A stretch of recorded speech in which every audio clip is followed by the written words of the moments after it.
Hey guys, welcome back to Genius Learning.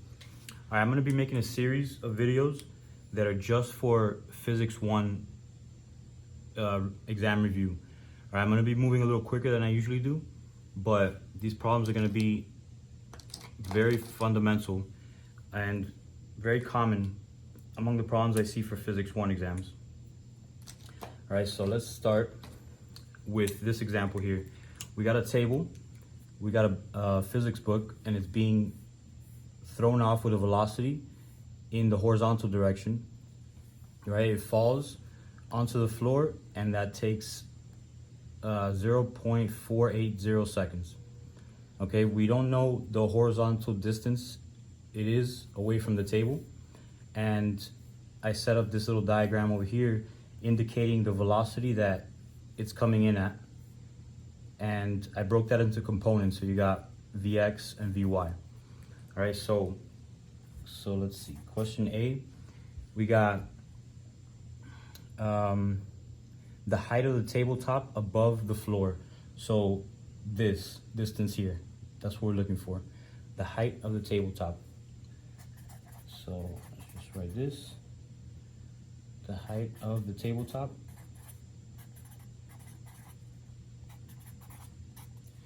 Okay, so I'm gonna write the formulas in one color and then just do the rest in the other. So for this, we need the displacement in the y direction.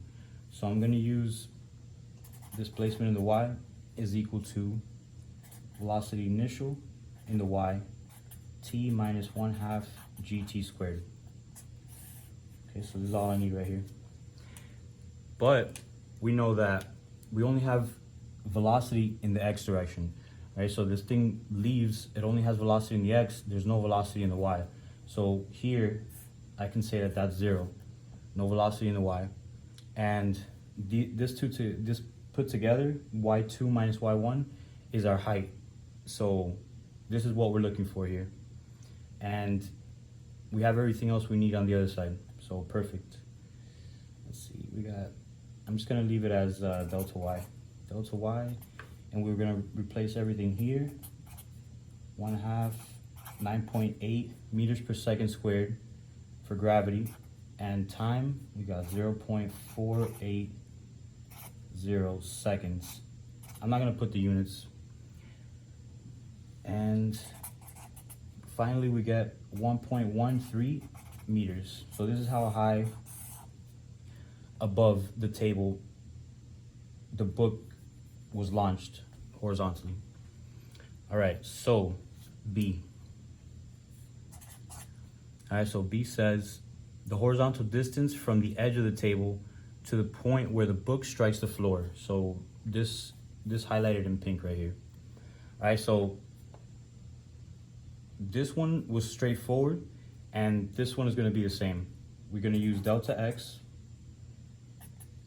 All right, V initial in the x, t, and we don't have acceleration in the x, so this is it for displacement in the x direction. All right, now let's check. We have the V initial in the x direction. We have the time it takes, so perfect. Again, just straightforward. Okay, so 1.10 meters per second and 0.48 seconds, and we're gonna get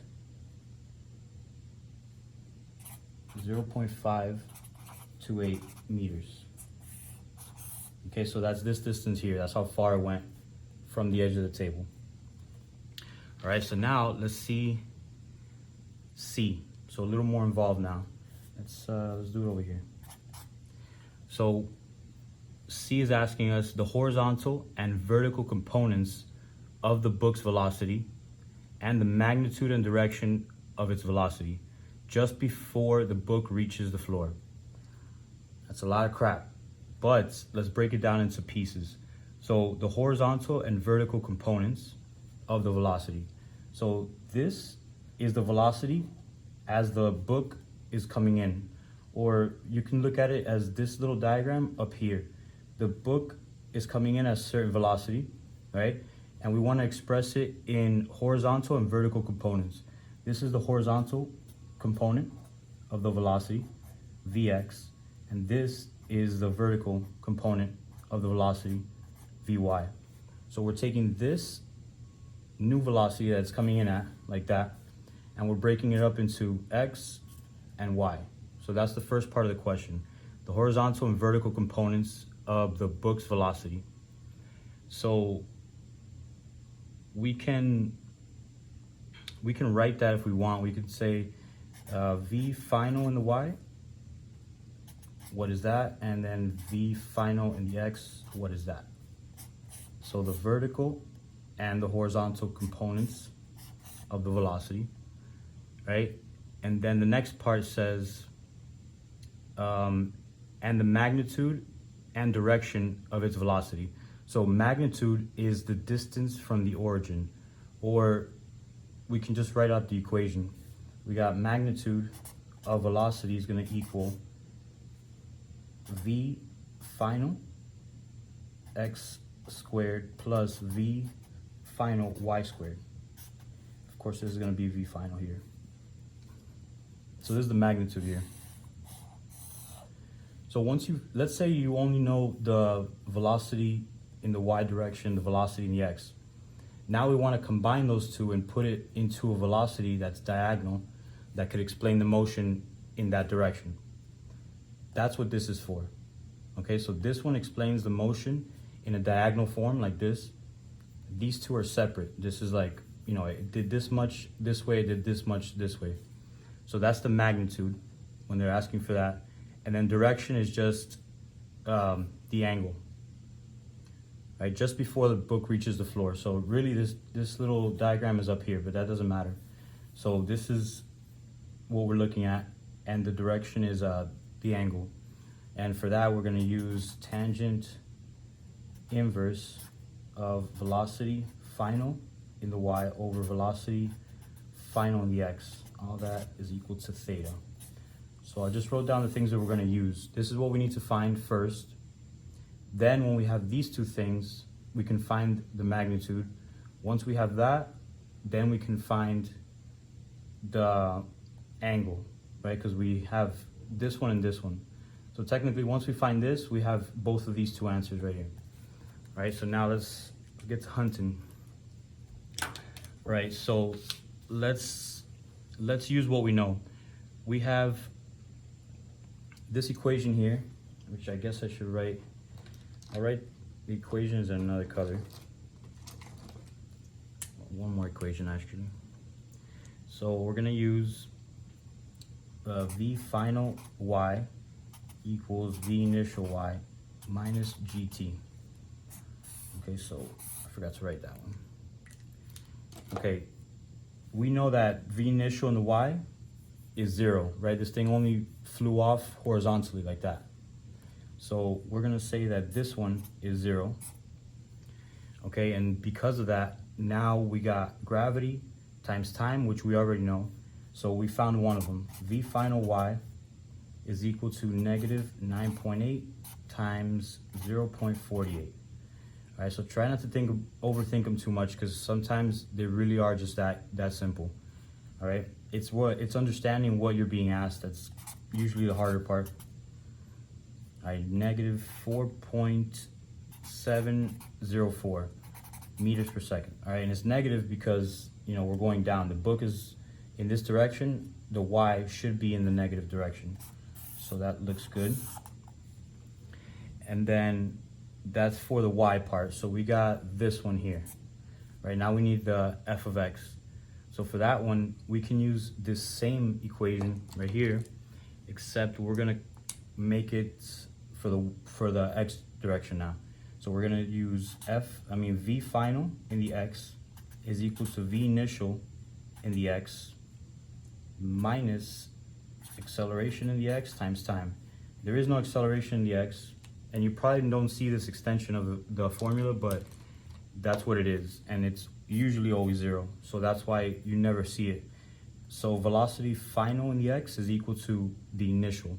The initial we have, and so now we have the final also.